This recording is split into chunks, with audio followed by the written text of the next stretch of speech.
The winter winds swept across the northern Ural Mountains with a force that seemed almost alive.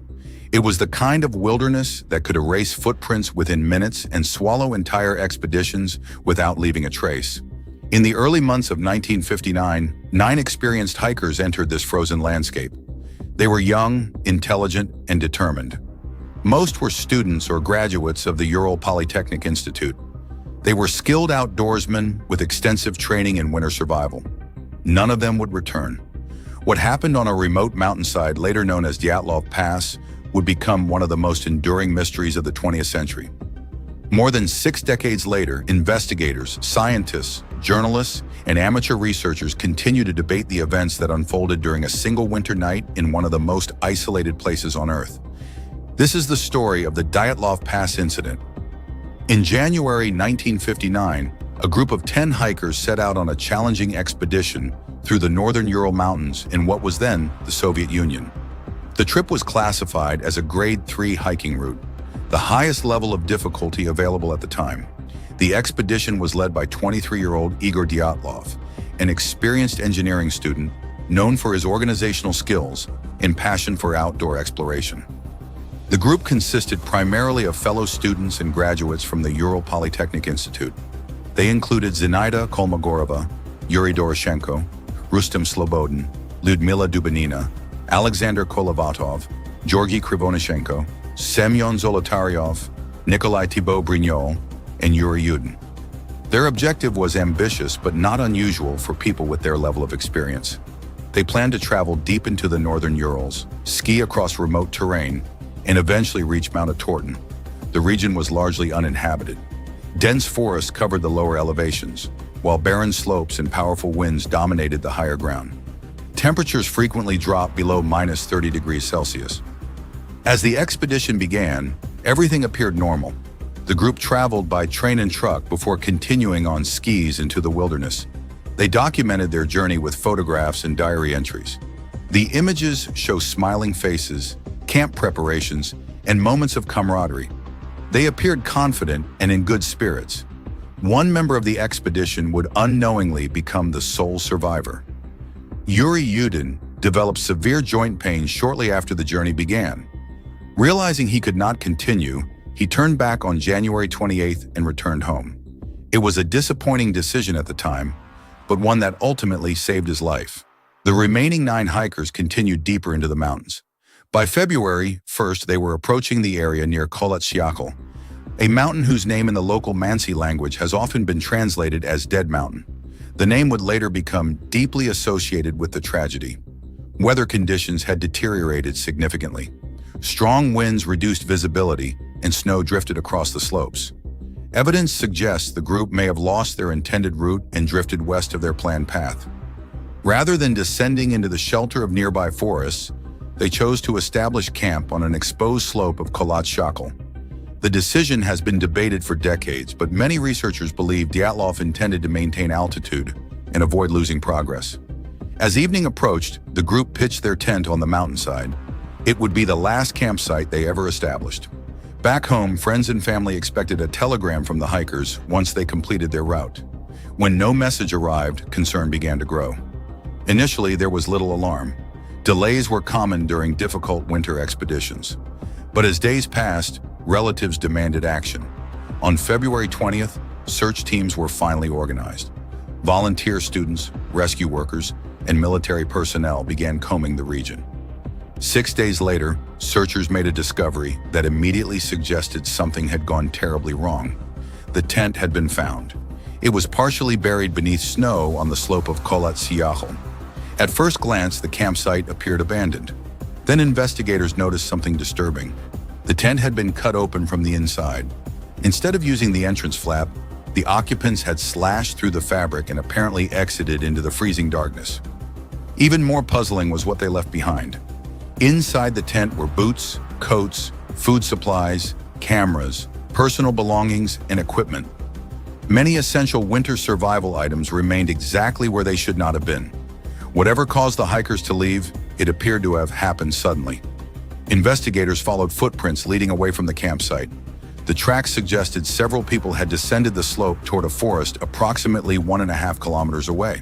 Some footprints indicated individuals were barefoot or wearing only socks.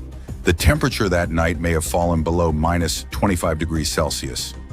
Exposure under such conditions can become fatal within minutes. At the edge of the forest, searchers discovered the first two bodies. They belonged to Yuri Doroshenko and Georgy Krivonishenko. The men were found beneath a large cedar tree. A small fire had been built nearby. Branches high above the ground had been broken from the tree, suggesting one or both men had climbed it, possibly to gain a better view of the mountain or to watch for something approaching. Both victims showed signs of severe hypothermia. Between the cedar tree and the tent, 3 additional bodies were eventually located. They were Igor Dyatlov, Zenaida Kolmogorova, and Rustem Slobodin. Their positions suggested they had been attempting to return to the campsite. It appeared they never made it. The official cause of death for these 5 hikers was determined to be hypothermia. Yet the mystery deepened considerably because 4 members of the expedition remained missing. Weeks passed. Snow continued to accumulate across the mountains. Finally, in May, search teams located the remaining bodies in a ravine covered by several meters of snow. What investigators found raised even more questions. Unlike the first 5 victims, these 4 hikers had suffered severe traumatic injuries. Ludmila Dubinina had extensive chest trauma. Nikolai Thibault Brignol sustained a significant skull fracture. Semyon Zolotaryov also suffered massive chest injuries. The force involved appeared comparable to that experienced in a serious vehicle collision. Yet investigators found no external wounds corresponding to the severity of the internal damage. There was another detail that would capture public attention for decades. Ludmila Dubinina's tongue was missing. Some reports later exaggerated this fact, creating sensational theories. Modern analysis suggests natural decomposition in the environment may explain the condition. Still, at the time, the discovery added another layer of uncertainty.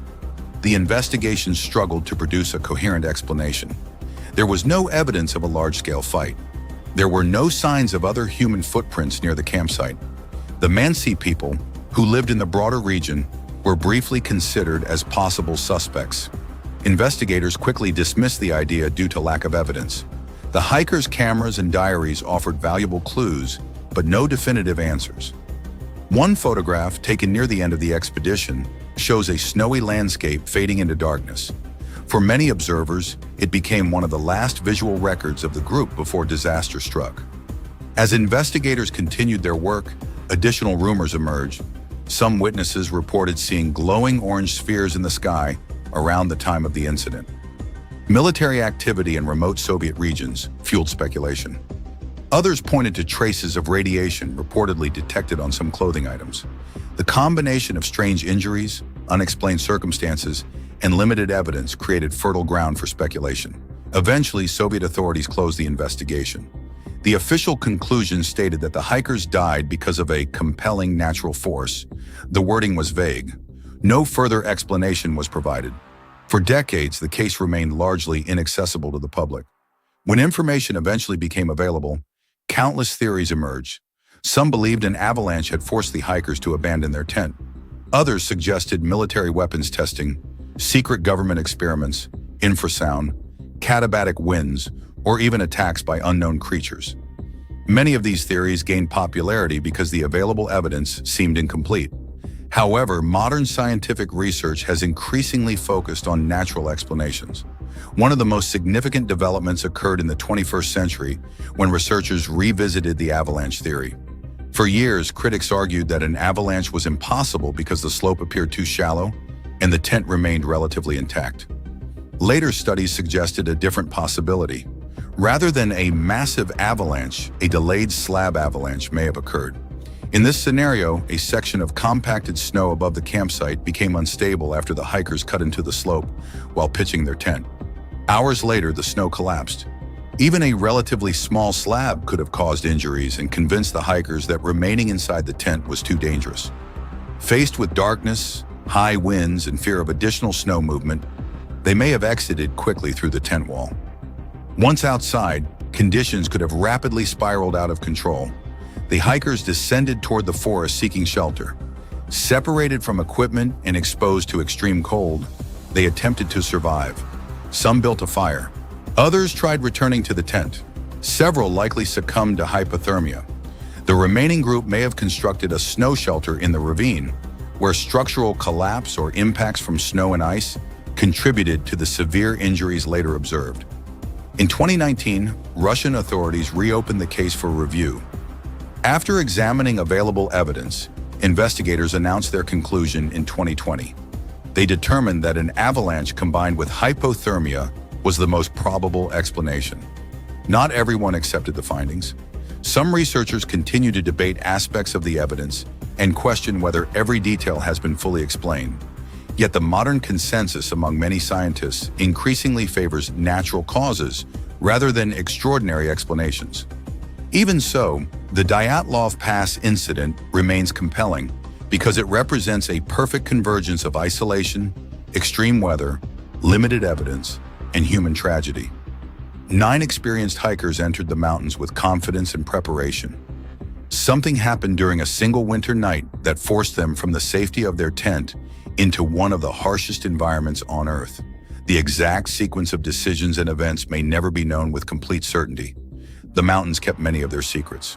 What remains are photographs, diary entries, forensic reports, and a frozen timeline interrupted in the darkness of February 1959. Today, the location where the tragedy occurred bears the name of the expedition leader. Dyatlov Pass stands as both a memorial and a mystery. Visitors who travel there encounter a landscape that appears almost unchanged from the one the hikers faced more than 60 years ago. Endless snowfields, powerful winds, and silent mountains stretch across the horizon. It is a place where nature dominates everything, and it serves as a reminder that even the most experienced explorers can find themselves confronting forces far beyond their control. The 9 hikers never returned home. Their final night remains one of the most haunting chapters in modern investigative history, a story preserved in ice, uncertainty, and the unforgiving wilderness of the Ural Mountains.